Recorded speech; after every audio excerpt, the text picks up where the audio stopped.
Hey there! Today I want to talk about what I think are the 5 best new mechanics that have been printed before Modern Horizons 3.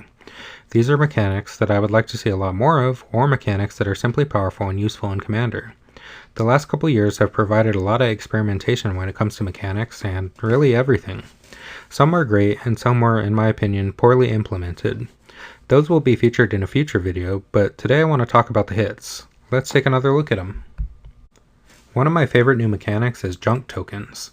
Junk Tokens fill a hole that red decks have in getting consistent card advantage over several turns. Mono red decks have to rely on Impulse Draw or looting effects to get any kind of card advantage, and looting effects by themselves just aren't that good.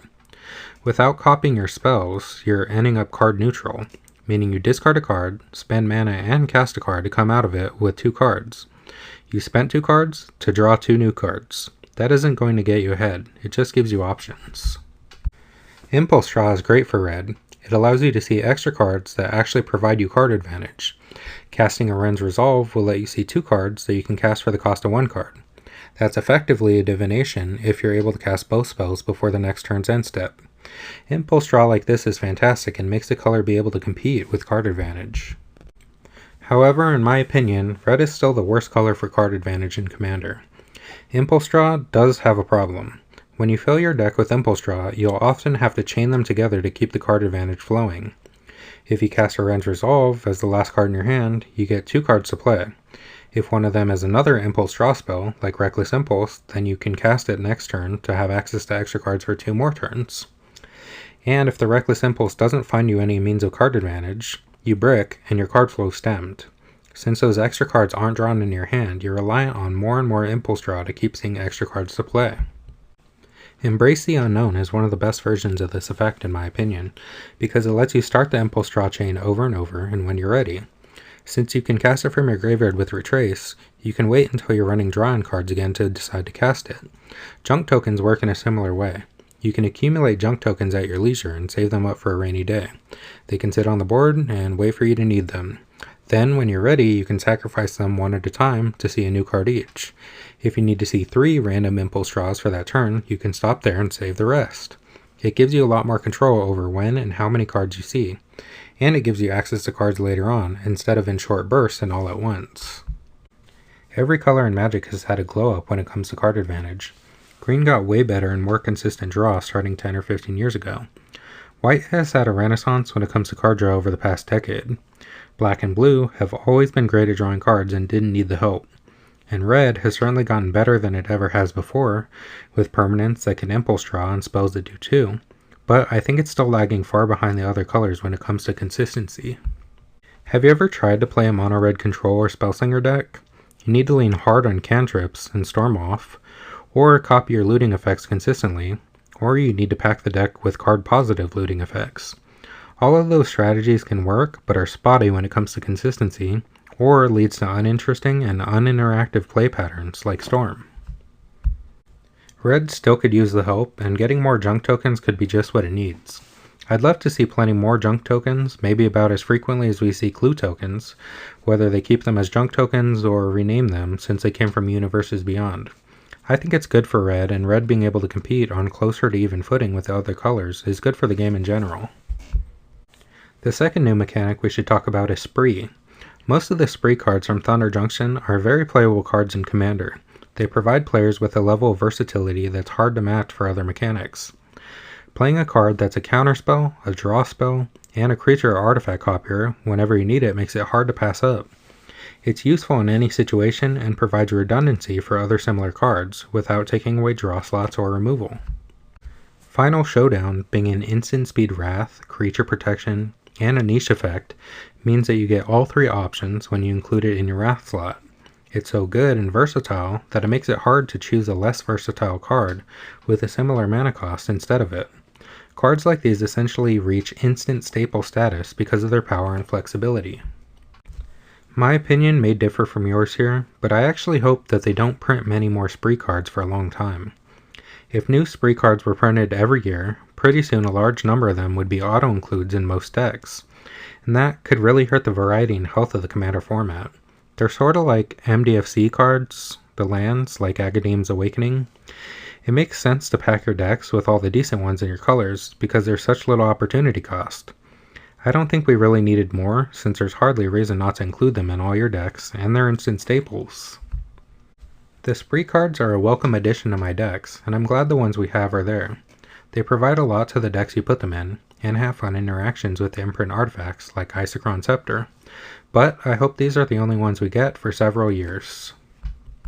The next best recent mechanic is Craft from Lost Caverns of Ixalan. I think Craft is a great mechanic with a lot of potential. A lot of the craft cards like Tithing Blade and Saheeli's Lattice provide minor spell effects on an artifact that can later be used to transform itself into another permanent by paying mana, exiling itself and another permanent, or cards in your graveyard. If crafting required you to exile another permanent only, it would leave you liable to get 2 for 1 by removal spells. You'd use 2 permanents to make 1, and your opponent would only need 1 removal spell to deal with it at that point. It would be like a bad version of Mild. But, since crafting lets you utilize cards in your graveyard, it can give second life to them if they'd been removed, and it doesn't lend itself to card disadvantage because you're just paying to transform 1 permanent. When the front side of the artifact with Craft is worth it by itself, the Craft ability is all upside. You play the front side normally like any other spell, and if things line up, you can get extra value from it later on. That's great. Unfortunately, a lot of the cards with Craft were just on the cusp of usability. A lot were a bit underwhelming.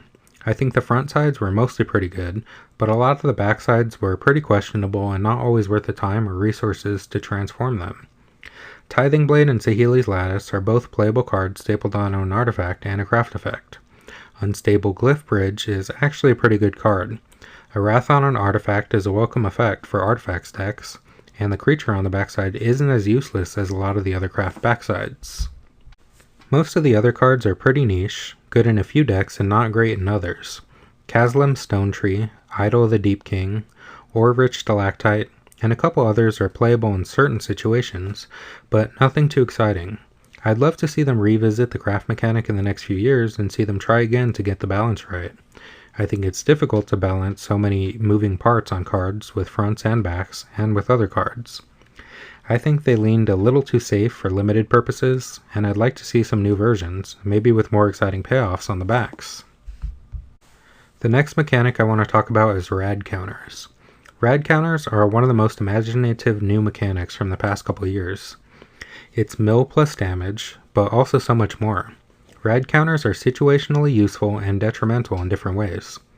Giving yourself Rad Counters can be useful, feeding your own graveyard mechanics. It enables self-mill triggers like Sidisi Brood Tyrant, can stock your graveyard as a second hand for your Eternal Witness effects, or enabling mass reanimation for your permanents like with Splendid Reclamation. The massive amounts of self-mill Rad Counters can enable is balanced by the damage it causes, which most of the time is a bad thing. It's rare to build around benefits for your own life loss. Rad Counters on opponents are also situationally useful and detrimental for opponents who put them on. Milling your opponent is a risky thing to do, since it's possible to fuel your opponent's own graveyard synergies. Especially in a format like Commander, most decks have some kind of graveyard synergy, even if it's not built around the graveyard. Effects like Flashback, Unearth, or other similar mechanics are pretty common to have on a few cards. Even in Spellslinger decks, Stompy decks, really any archetype is likely to have some. And the damage your opponents take from the Rad Counters is almost always beneficial to you. A thing that makes Rad Counters so great is that it lets mill decks attack you on 2 fronts simultaneously. With mill being so iffy of a method of attacking your opponent, when something backfires with your mill plan, like milling your opponent's Kozilek Butcher of Truth, or enabling their Living Death, mill still has a chance of winning through the life loss Rad Counters cause. It's more reliable when milling your opponent out is a means of winning, but reducing their life totals to 0 is a realistic backup plan.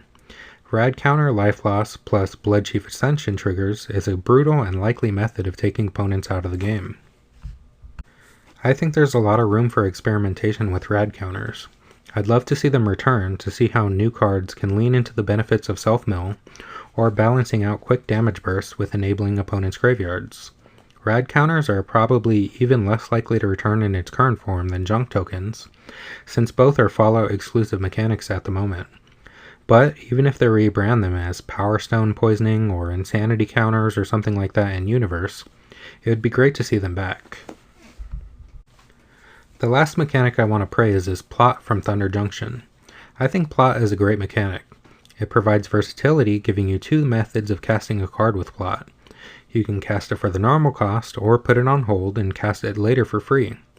Even if the Plot cost matches the mana cost, it's still beneficial for cards that have it. It can enable you to cast multiple spells in a turn, or help you sequence cards in a way you normally wouldn't be able to.